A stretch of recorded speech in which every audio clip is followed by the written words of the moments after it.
There are increased hopes for more international cooperation over Syria. Now, this follows Iran allowing Russia to use an air base and China now saying that it will offer military help to the Syrian government. Here's RT's Ganich Chikan with details.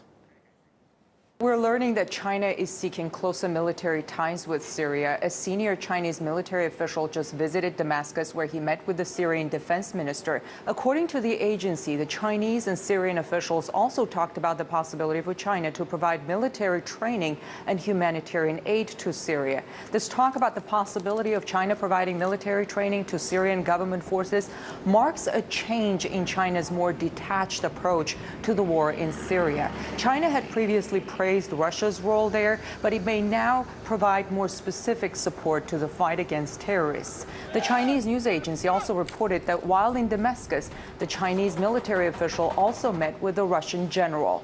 So you have a potential alliance forming not only with China, but also with Iran. This weekend, Russian jets delivered their first airstrikes on terrorist targets in Syria, operating from an Iranian airbase. The bombers took off from Hamadan airfield to attack ISIL and al-Nusra facilities in Aleppo, Deir ez-Zor, and Idlib provinces. The Russian Defense Ministry said the strikes had eliminated 5 major terrorist weapons depots and training compounds in the area. So you have a strategic cooperation between Russia and Iran in Syria, and we may now add China to that alliance. The difference between this alliance and the U.S.-led anti-ISIL coalition would be that to go after terrorists, Russia, Iran, and China are supporting the Syrian army, while the U.S.-led coalition is supporting rebel forces in Syria. The problem is those rebel forces sometimes join forces with terrorists, and it becomes difficult to distinguish them from terrorists. Until now, the largest international force fighting in Syria was the coalition headed by the US. It also comprises the UK, France, Saudi Arabia and numerous other countries backing the rebels. But recent developments point at the possible rise of a new coalition, one supporting the government forces. Iran's already on board, but it could also include China as well as Turkey, particularly after the recent breakthrough in relations between Moscow and Ankara. Let's discuss this story in more detail now. We can cross live to guest Andrew Lung, who's an independent China strategist. Welcome, Andrew. So the report is that China has promised military assistance to the Syrian government. If that's the case, how extensive, though, because this is important, how extensive do you think that military assistance would be?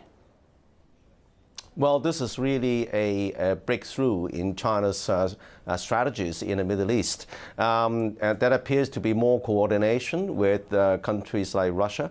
I think that this is greatly in China's interest to stabilize the region.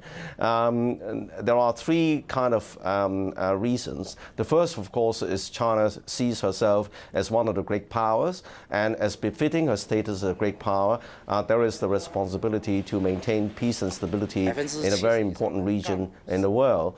And indeed, China has already fielding the largest peacekeeping force in the United Nations. But as far as the Middle East is concerned, this means even more to China, because that is a matter of energy security. A lot of the energy from the Gulf is affected by instability in Syria and in other regions.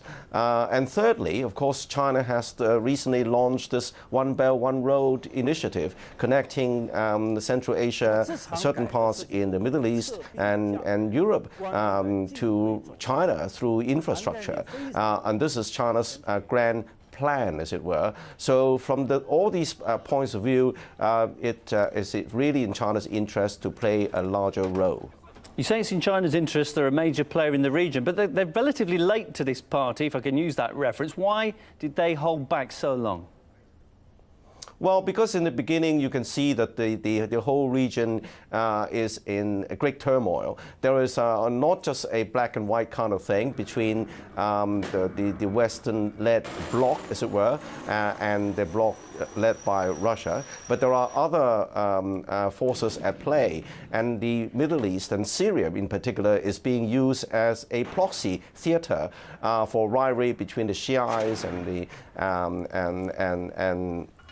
and the other side of the Islamic conflict. But also there are the terrorism and also the Kurds and various other tribal forces. So the whole situation is very complicated. And don't forget, China is facing a very serious internal problem herself. But now the situation seems to be clearer. And of course, at a time when the United States and other countries are looking inwards, it opens up the opportunity for countries like China and Russia really to be playing a larger role. So first we have Iran helping Russia, then we have China getting involved. There's a lot of talk that Turkey too will provide some kind of assistance to the Russian side. Is it fair to call this a coalition? And if so, just how strong is it?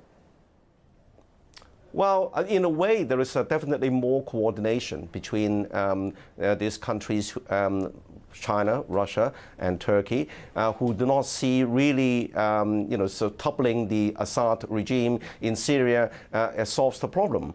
Of course, there are also vested interests, national interests at stake. For Russia, there is this military base in certain parts in Syria. For China, as I mentioned, there is energy security. For Russia, for Turkey, is the question of the how to resist the inroad of the Kurdish kind of regime. So there are various vested interests. But on the other hand, stabilizing the region actually plays into the interests of these three countries, in the sense that they'll be seen as solving a lot of the problems plaguing not just the Middle East, but mitigating the refugee problem, and it adds to their national prestige. But I don't think that there's a kind of military bloc against the West, because for the Western countries, they see that things can be solved just through the military. I think for both China and Russia, it's more complicated than that. I mean, you just can't use the only tool in the toolkit, which is like solving every problem seems like a nail that requires a big hammer.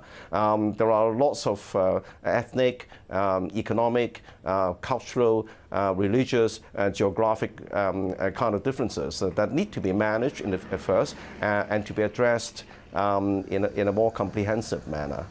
Andrew, good to hear your thoughts on this story. Thanks for joining us there from London. Andrew Lung is our guest, independent China strategist.